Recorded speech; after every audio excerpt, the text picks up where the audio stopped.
Chapter 5. As we rode in the carriage toward Antio Castle, the Duchess talked about cats, and I darned hose from the basket she handed me. We stopped for the night at an inn where both the beds and the porridge were lumpy.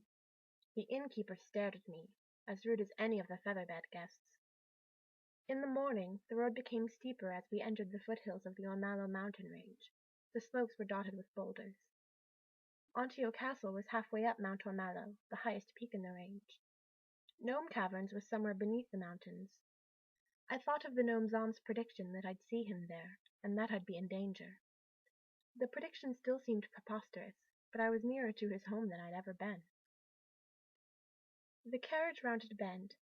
There was the castle, popping out above us, the famed ivy even greener than I expected. I had been taught the castle had 16 towers, 5 square and 11 round. I felt them eyeing us, and I wondered if they were feeling friendly or hostile. If friendly, I hoped they wouldn't change their minds when they saw me up close. The carriage clattered across the drawbridge. I saw swans swimming in the moat, 4 white and 1 black. The carriage stopped. I heard birdsong and people singing. A footman in royal livery helped the Duchess step down. I jumped out after her. A tall 3-tree stood guard by the entrance. The Duchess went in, along with a coachman and 2 footmen, each bearing a trunk. I hugged my carpet-bag and followed behind. Inside the great hall, I stopped. The birdsong was louder here. I looked up. An exultation of larks flew overhead, beneath a ceiling that seemed as distant as the heavens. A troubadour near the doors played his lute and sang an Aorthean nonsense song.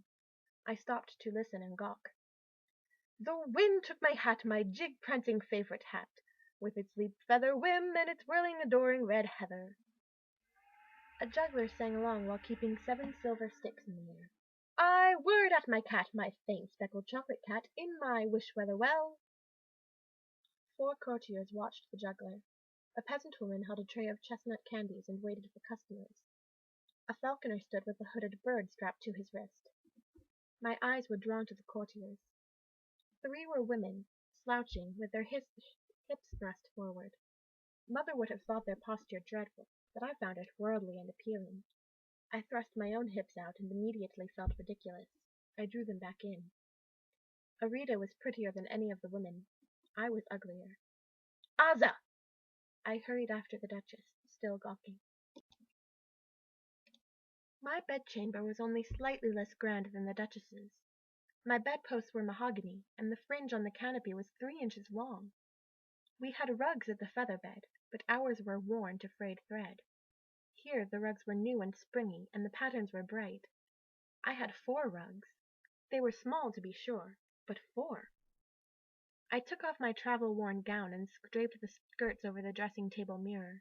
Then I went to the washstand, which was marble, so cool and smooth I had to stroke it. I poured water from the pitcher into the basin. A small sculpture stood in the soap dish. The sculpture was of a green dragon the size of a goose egg. Its mouth was open, but no carved flame spewed out. It was singing, not flaming. But where was the soap? Surely they washed with soap here. Perhaps the washstand had a lower shelf. I bent down. No shelf. Reading this, you know what a bumpkin I was, but the truth finally arrived. Smiling with delight, I picked up the dragon and scratched its scales. Soap flakes. The dragon was the soap. After I washed, I dressed in the ensemble of Dame Ethel's that the Duchess had told me to wear. The undershirt was white silk embroidered with yellow roses. Lovely. I slipped it over my head. It settled on me like soft rain. That was the end of my pleasure. Dame Ethel's hose was no better than the thick stockings I left at home. The grey bodice was tight around my chest, although the shoulders were puffed. I struggled for air and wished I could breathe through my shoulders. Above the bodice I tied on a starched white ruff. The jays stabbed into my neck. I stepped into a farthingale with hoops wide enough to encircle a haystack.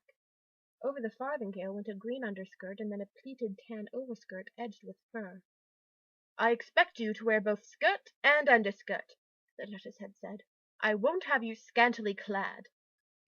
Scantily? It would take a carpenter a month to drill through the skirts and find my legs. I examined the headdress. The top part was stiff.